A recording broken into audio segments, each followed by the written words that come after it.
बोलो सच्चिदानंद भगवान की जय। सभी गुरु प्रेमियों से और संत महापुरुषों से हमारा प्यार भरा जय सच्चिदानंद। हमारा जीवन निरंतर चला जा रहा है, जाने की ओर है, रुकने की ओर नहीं है। ऐसी जाने की ओर में हम भूल जाते हैं कि हम यहाँ निरंतर जाने की ओर हैं और हम रुकने की ओर नहीं है, लेकिन हम भूल जाते हैं। इसीलिए हम धोखा खा जाते हैं, गफलत में रह जाते हैं। हम यहाँ इस प्रकार से जीवन जीते हैं जैसे कि हम सदैव के लिए यहाँ आए हैं, निरंतर यहाँ रहेंगे। हम ऐसी व्यवस्था करते हैं, ऐसा हमारा यहाँ सोच विचार रहता है कि हम निरंतर के लिए आए हैं। जबकि महापुरुष कहते हैं, आया है सो जाएगा, राजा रंक फ़कीर, कोई सिंहासन चढ़ चला, कोई बंधा जात जंजीर।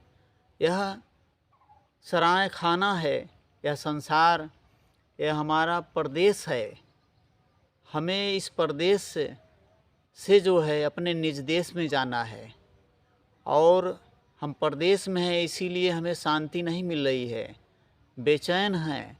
हम हर घड़ी जो है शांति में रहने का उपाय करते हैं, शांति प्राप्त करने का उपाय करते हैं, लेकिन हम फिर भी अशांत रहते हैं। तो ज्ञानी जन कहते हैं, बोया पेड़ बबूल का तो आम कहाँ से खाए। तो हम तो चाहते शांति सुख हैं, लेकिन बड़े दुर्भाग्य की बात है कि जो हम कर्म करते हैं इस शरीर से, और जो सोचते हैं, जो क्रिया करते हैं, वो अशांति प्राप्त करने वाली करते हैं, और हम चाहते शांति हैं, तो कहाँ संभव है। इसलिए हमें अपने कर्म के पासा को पलटना होगा, इस कर्म के सिद्धांत को समझना होगा, अपने अंदर ज्ञान की ज्योति जगानी होगी। महापुरुष के बताए हुए वचन को हमें मंथन करना होगा, उस पर विचार करना होगा। तो ज्ञानियों ने कहा है कि अगर हम शांति चाहते हैं, सुख चाहते हैं, तो हमें शांति वाला कर्म करना पड़ेगा, तभी हम शांति पाएंगे। और हम कर्म करेंगे अशांति वाला और आशा रखेंगे कि हमें शांति प्राप्त हो, तो ऐसा संभव नहीं है। अगर हम बबूल का पेड़ बो रहे हैं निरंतर, तो हमें कांटे ही मिलेंगे, और हम आशा लगाए रहें कि इससे हमें आम मिलेगा, इसमें आम फल लगेगा और हमें प्राप्त होगा, तो यह हमारी भूल है, ऐसा कभी संभव नहीं है। तो इसलिए ज्ञानी जन कहते हैं कि आम तभी प्राप्त होगा जब तुम आम के पेड़ लगाओगे। तुम्हें शांति चाहिए तो तुम्हें शांति के मार्ग पर चलना होगा, और वो शांति कहीं बाहर नहीं है। मुझको कहाँ ढूंढत बंदे, मैं तो तेरे पास में।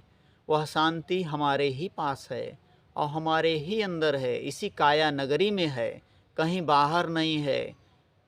कि इस काया नगरी में जिन्होंने प्रवेश कर लिया एक बार, और उसे अपने ही अंदर उस शांति का अनुभव हो गया, तो फिर कहें कि अपने अंदर जब उसका अनुभव हो जाएगा, तो तुम कहीं बाहर फिर भटकन नहीं खाओगे, बाहर धोखा नहीं खाओगे। कबीर साहब ने भी कहा है कि कस्तूरी कुंडल बसे मृग ढूढ़े बनमाए, हर घट घट में राम है दुनिया देखत नाय।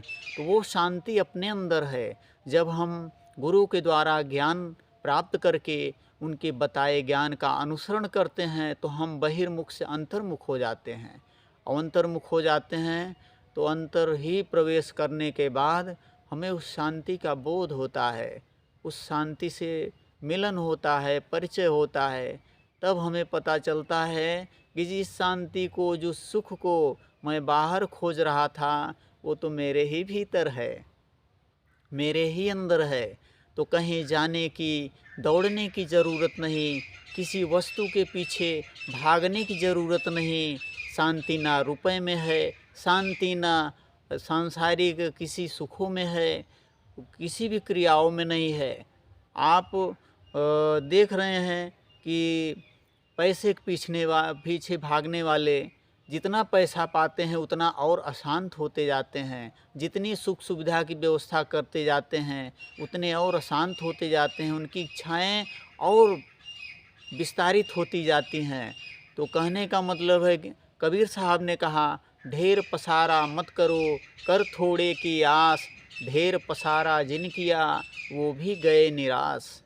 यहाँ बड़े बड़े राजे महाराजे सब निराश होकर चले गए, एक टुकड़ा भी किसी के साथ नहीं गया। इसीलिए संत महापुरुष कहते हैं कि अपने अंदर एक बार प्रवेश करके देख लो, वो शांति का भंडार है, शांति का खजाना है। उस शांति में तुम एक बार घुस कर तो देखो, दोबारा जो है निकलने का इच्छा नहीं करेगा, मन नहीं करेगा। तुम चाहोगे हर घड़ी हम उसी लव में लगे रहें, उसी अटारी पे चढ़े रहें, उसी आनंद में गोता लगाते रहें। तो इसलिए हमें शांति अगर ढूंढना है तो अपने ही अंदर प्रवेश करना पड़ेगा। अगर जो अपने अंदर प्रवेश करना नहीं जानते तो तत्वदर्शी महापुरुष से वो ज्ञान प्राप्त करें, आत्मज्ञानी संत से वो ज्ञान प्राप्त करें, जिससे वो बहिर्मुख से अंतर्मुख हो सकें, अपने अंदर प्रवेश कर सकें। और जिस दिन अपने अंदर प्रवेश कर जाएंगे, उनका आनंद, उनका जो असली सुख है, जो शांति है, उनसे दूर नहीं है, उन्हीं के पास है। वो अज्ञानता के कारण अभी तक दूर थे और वो शांति दूर नहीं थी, उन्हीं के पास हर घड़ी है। लेकिन बहिर्मुख होने के कारण वो अपने पास की चीज़ नहीं देख पा रहे हैं और दूर की आशा लगाए बैठे हैं कि है नियरे तो है दूर दिखावत, दूर की बात निराशी, मह सुन सुनी आवत हाँसी, पानी में मीन पियासी। तो इसलिए ज्ञानी जन कहते हैं, एक बार अपने अंदर प्रवेश करके तो देखो, तुम्हें ऐसी शांति मिल जाएगी, ऐसा सुख मिल जाएगा कि विषयों का सुख फीका पड़ जाएगा, भूल जाओगे, दुनियादारी का सारा सुख भूल जाओगे, अपने ही अंदर मस्त रहोगे, कहीं कुछ लेना न देना, मगन रहना। प्यार से बोलिए जय सच्चिदानंद।